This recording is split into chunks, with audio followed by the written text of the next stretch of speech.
In this video, I will show you how to use OpusClip for daily social media production. If this guide helps, please consider liking and subscribing so others can see it too. What's up guys, my name is Kyle from GuideWise. First, you want to upload your videos using a link or uploading them from a desktop or hard drive.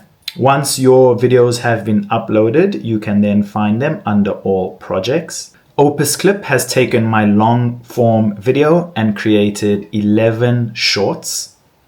I can then click into each short and make manual edits, trimming, fine-tuning where needed. I can then also add a brand kit so all my shorts are relatively similar in terms of captions, colors, images, and so forth.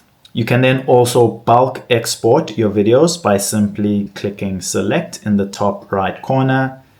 You can then manually select videos or click select all, and you can bulk download or bulk schedule, which automatically schedules multiple clips for publishing in one go. If this video helped, don't forget to like and subscribe.